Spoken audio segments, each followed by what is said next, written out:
Hello, everyone, and welcome to Pro Wrestling Inside and Out. And we're going to talk about what's going on in professional wrestling now, or whatever comes our way, because you never know. This is your old school way. We don't know what we're going to talk about. We're just winging it.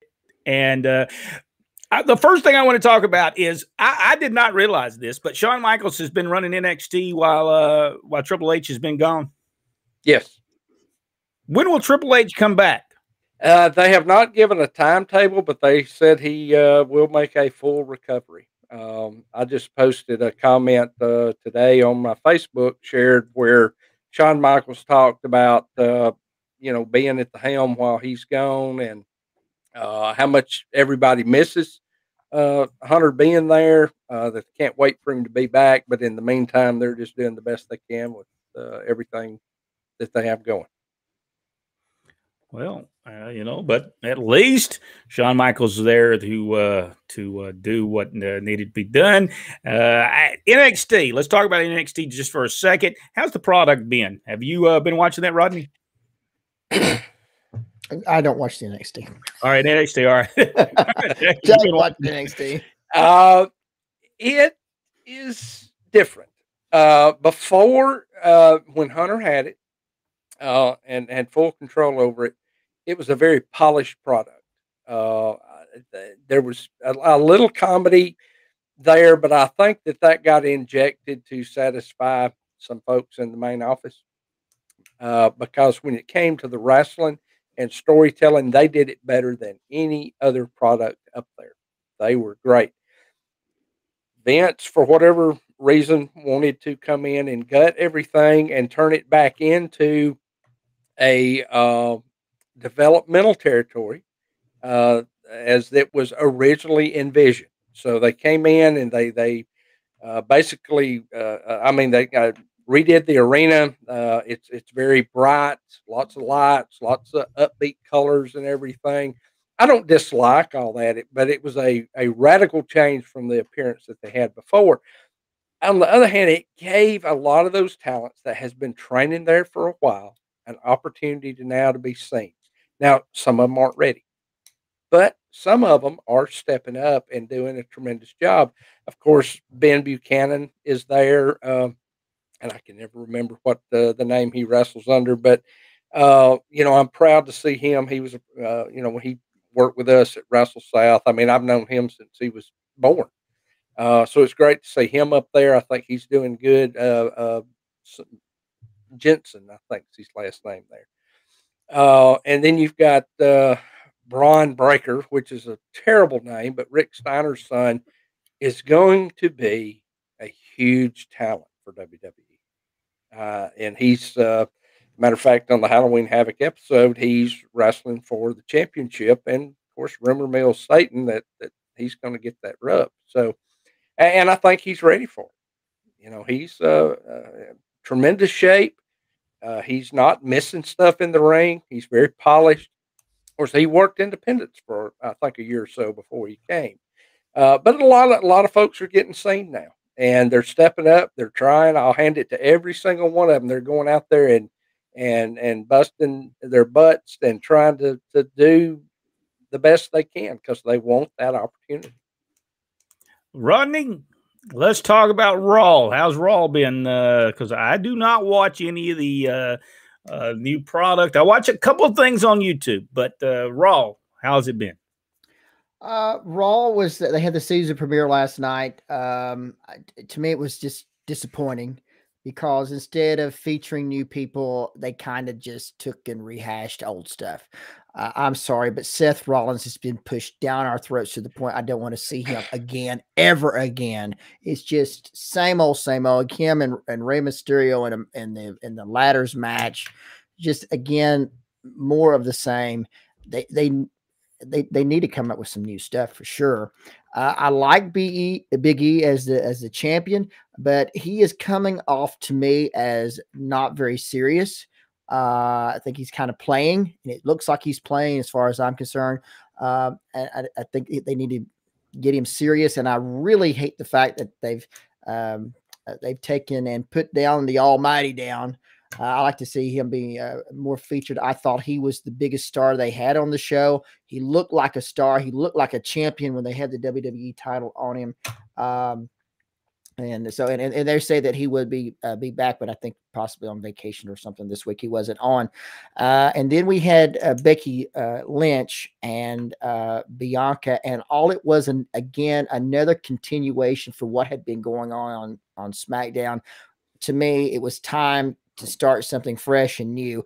The great highlight to me is actually Randy Orton Jr. and Riddle. That's still the best thing they've got going. And they were against the two comedians, Ziggler and Rude. They're just rehashing old hat. They need some new stuff on there as well. But in the end, I guess they need to get them over for this show. Like I said, they did a lot of rehash on there, and we're not really featuring any of the new guys that they brought over. It's just more of the same. And like I said, Seth Rollins he's just overexposed. We've just seen way too much of him. Jack, what do you think about Raw? 100% agree with everything Rodney said. And I guess the most disappointing thing to me is they just came off Crown Jewel, which was to me probably the best pay-per-view they have had all year long. It was just great from start to finish. The matches were great. The actual storytelling of the match. They managed to do what they have not been able to do for years, and that's make Goldberg look fantastic. That was Bobby Lashley, by the way. Yes. But, man, I mean, it was great. And I guess I got my hopes up too high because I thought you're coming off such a tremendous show. And then, and I didn't see SmackDown. In ball games and football, I didn't see it this week. So I can't say about that. But Raw was just a letdown. Now that's not saying it's not. It was up to par with most other Raws in a lot of instances, but it shouldn't have been. It should have been a higher level than what it was. Rodney, did you watch SmackDown? I did watch SmackDown. It was about from this past Friday. Still too much talk for me on that show, but Brock Lesnar and the Roman Reigns thing was great. Absolutely great. That's how they started the show off. And of course, Lesnar is suspended, I guess, to the pay-per-view. Again, just awesome stuff. And we did get to see a lot of they did feature a lot of new people on there last week. And then of course that was, I think, where the Charlotte Flair Becky Lynch thing, which I thought turned out okay.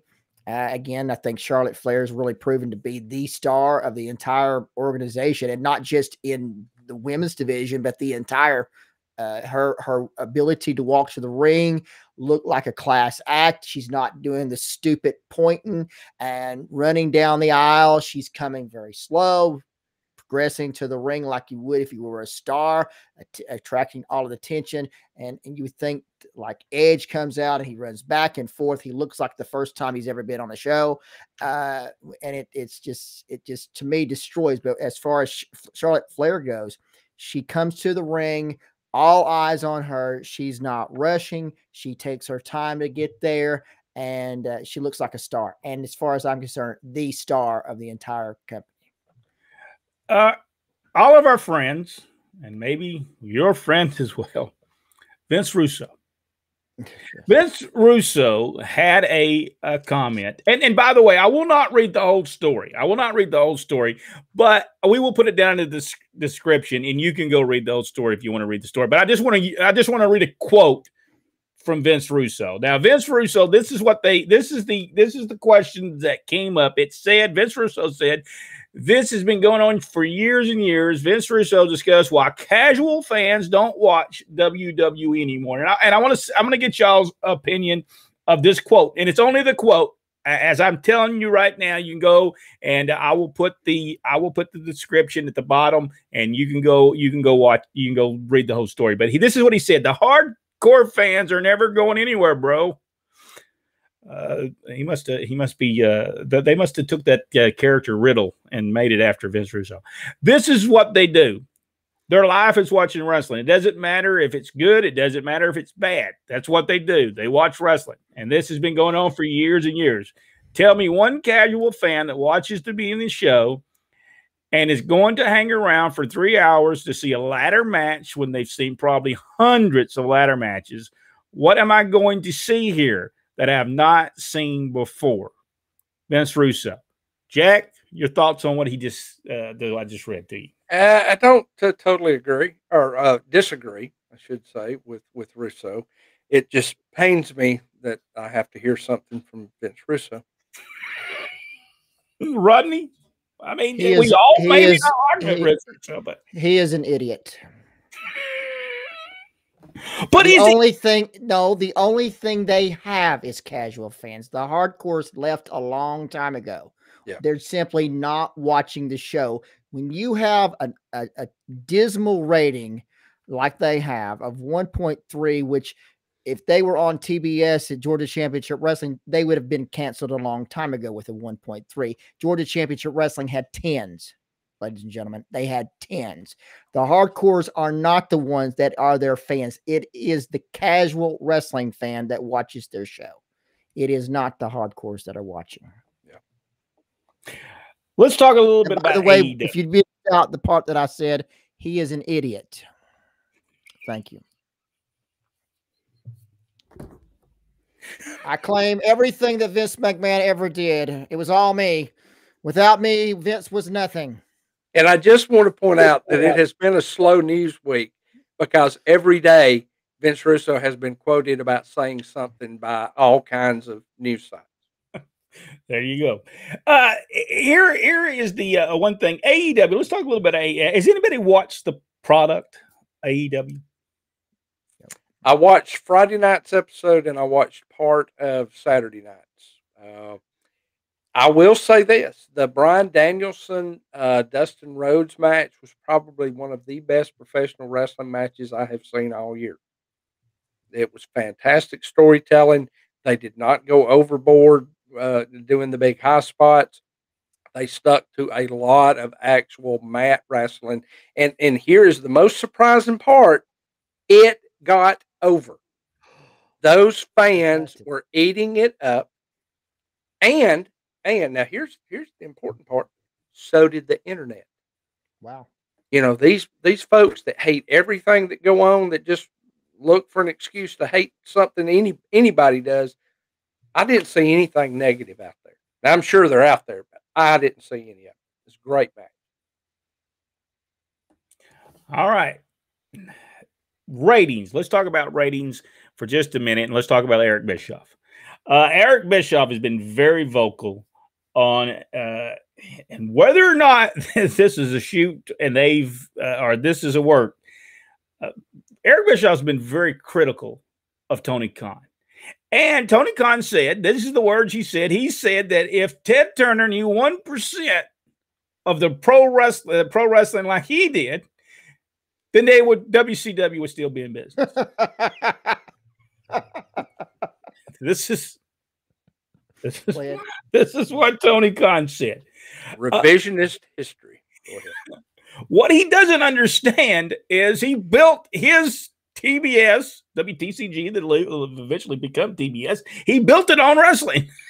And so, and by the way, Eric Bischoff says, number one, he needs to go back and read the book. There's a book, evidently, that's out. And we need to get that book, by the way. It is a book on actually World Championship Wrestling and the demise of it, that this guy talked to 100 different people, and a lot of them were the main top people of that company, not wrestling people, but they were the people that made the decision to get rid of it. Ted Turner had nothing to do with WCW being took off. He was gone.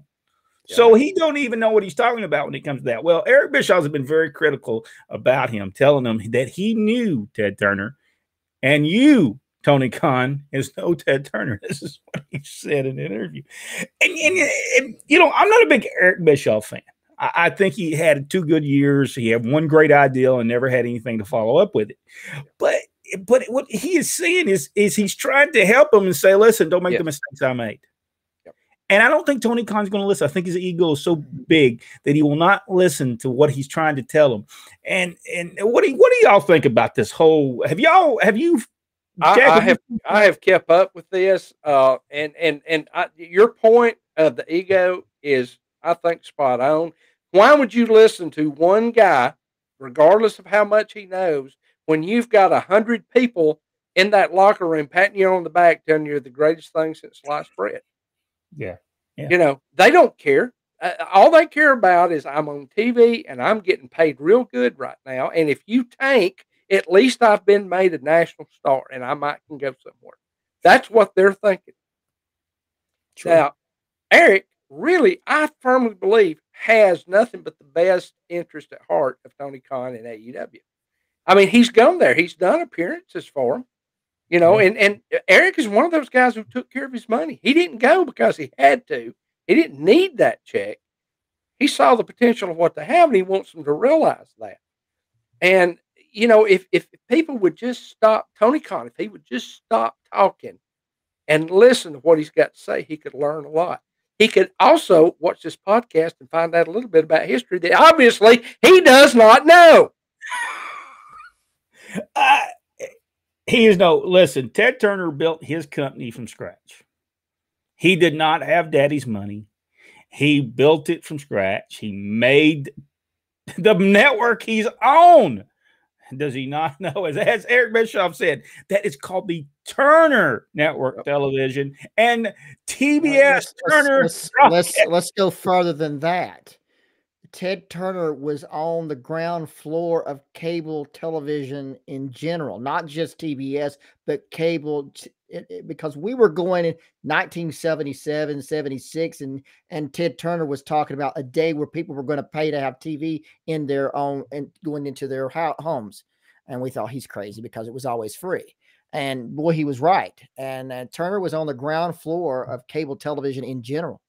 And so, no, Mr. Khan and Ted Turner are not in the same class. Let's just say. The only way Mr. Khan is born with the silver spoon in his mouth, and Mr. Turner buys silver spoons to put in people's mouths. If the only way Tony Khan is ever going to outdo anybody in this business, especially Ted Turner or Vince, anybody else, he's going to have wrestling on the moon. Yeah. I mean, he's going to have to do something ain't nobody else ever done, because right now he's not doing anything anybody else hadn't done.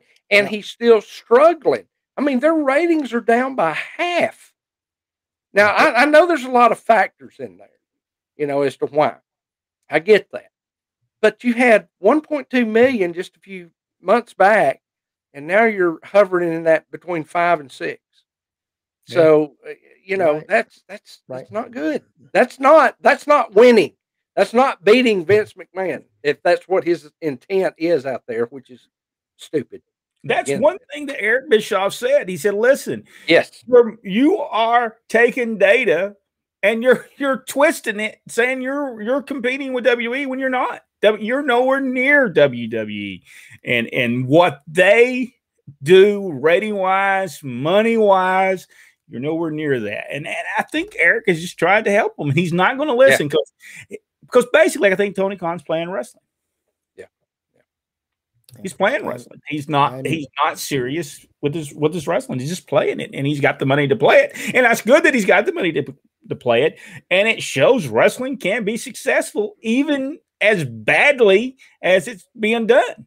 But so here's the question you have to ask yourselves, and I will tell you, ladies and gentlemen, if Ted Turner was still in charge and TBS was not sold to Time Warner, the wrestling would have not gone anywhere. He would have never sold it. It would have never been shut down. The fact of the matter is that Time Warner brought Turner back, and the first thing he did is fired the guy that got rid of his wrestling show. He says, what happened to my wrestling show? And he fired him. He said, I don't want a person like that who does not see potential in the company. So that was the first thing he did when he came back. As far as Mr. Khan goes, he's just a mark for Vince. And maybe he should go there and see if he can get Vince's autograph. Maybe some pictures with him. This is so sad, though, that what's even sadder is there is a few dirt sheets, if that's even exists now, or I guess it'd be dirt internet now. But that want people to believe that they are more successful. Even Forbes magazine believes that his wrestling company is more successful and is better than WWE. And I'm not saying the matches are not better. Maybe they are. I don't watch it, so I don't know if they're any better. But what I'm looking at is ratings, the money they're making, and they're nowhere near. And it's gonna take him years to get that. But if he keeps on going that down, will TBS, TNT continue allowing him to produce their show? No, they'll get rid of him. When you want to talk about the show quality, their production values are great. They're not as good as Vince, but Vince has been doing this a lot longer. Their wrestling is not as polished, and maybe Vince is over polished at times, but still Vince is consistent with his product. AEW, and make no mistake, when we're on here and we're talking stuff, we want AEW, WWE, we want every company to succeed, because the more companies that are out there that are doing good, that means more wrestlers are making a living. And that's what we are mostly concerned about. Just want you to pay attention to what you're doing here. But AEW lacks that consistency. That opening match that I mentioned earlier between Danielson and Rhodes was the opening match. Nothing could follow that. Wow. And I cut it off a little over halfway through the show after that, because nothing came up to that standard. Now, if that had been the main event, I was going to stay, because that was the match I tuned in for. That was the match I wanted to see. You gave it to me first, and you gave me no reason from that point on to watch anything else that was on that show. Could they be setting the standard that they want everybody else to follow? Because all it takes is showing somebody else getting over doing that, and then everybody kind of follows in line. Could that be what was going on there? Could be. Being that most people take care of their own stuff there, pretty much. Well, not according to Tony Khan. He's the man. He's the man. Nobody else tell. He don't. Yeah, I don't see him calling matches. I honestly don't. At this point, with some of the ridiculous things he's saying, I don't think that he has any credibility whatsoever. He's having fun getting that attention. I don't think he's in it for the reason why Vince McMahon's in business. Vince McMahon is in business and has been in business to make money. Now to make his investors money. That's the whole thing. It's a wrestling business. Now, listen, a lot of people say, hey, you're starting to talk about a lot of wrestling that's going on today because there's so much going on. AEW, WWE, the NWA, Impact, WOW's fixing to come along, MLW. There's so many wrestling companies that we need to actually talk about. They are part of wrestling. We may not always like it, but it is part of wrestling. Do y'all agree with that? Oh, yeah. Yeah. You know, and undoubtedly we will have to talk about each and every one of these shows. If you enjoyed this video, give us the big thumbs up. Subscribe to the page. Go one step further. Hit that notification bell. And by the way, don't forget, go down below. If anybody's interested, they can read that story on Vince Russo all the way to the description. Go to the description, click on it. It'll take you right there, and you can read that whole story. Because it is an interesting story, the rest of it that he talks about. We might not like Vince Russo, but he did have something to do with the small portion of the Attitude Era that we all talk about.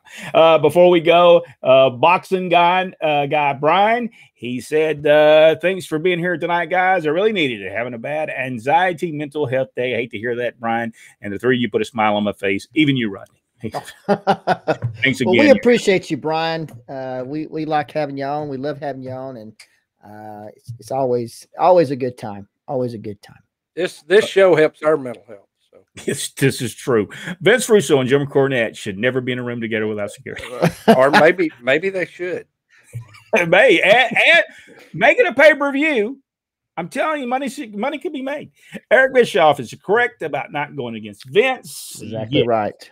Brent, you laid out perfectly what he should do, I believe, on a previous episode. Instead of trying to do the Vince model, he should be going into each individual market and building him up one market at a time, for sure. Go ahead. Yeah, that I think that is going. If you are a person with some money, that is going to be how you're going to become what WWF was in the 80s. One market at a time until you become a powerful, you will be powerful and more powerful than Vince, more powerful than Tony Khan or anyone that's on cable television, because you're going to have that local appeal that no wrestling company is doing. Yep. None of them is doing it. You know, there are some independents that doing it. Nobody gets too powerful that they can't be taken down. But there's millions, billions of people out there that are not being reached. Quit worrying about Vince's product and his fans. Go find your own. Exactly and right. Build you an audience and Yes. forget about him. 330 million people in the United States, and you're happy with a 560,000. You've got a long ways to go. We'd be concerned about what Vince's 1.2 million or whatever he's doing, or 15 million that they claim to do. There's a whole bunch more that you can be reaching. Michael, you said nobody mentioned when you go on YouTube. We quit mentioning it because people would ask, well, I thought when you were doing something else, and we confused the people. Other people would get confused, Michael. Just they would say, well, where were you at? You told me you were. We've been coming to YouTube after this for a while now. Yeah.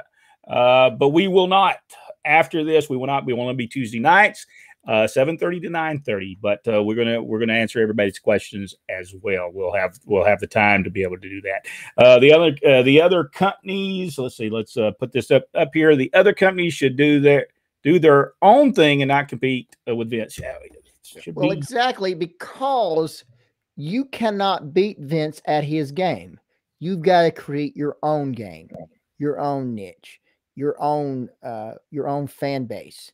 And the fact of the matter is, right now, AEW has been unable to create their own star. Pay attention to Keith Lee. Vince is about to show you how to create a star. Okay? Pay attention. And not only that, Tony Khan, unfortunately, he's bragging about wrestlers, Bryan Danielson, Dustin Rhodes, CM Punk. But none of these people did he make stars. They're not watching his program because he had something to do. It's because he brought them from WWE. So don't brag about something you had nothing to do with. Vince McMahon's the one that made them, and you just paid them. That's just all you did. On that note, we'll see everybody on the next video right here on Pro Wrestling Inside Now.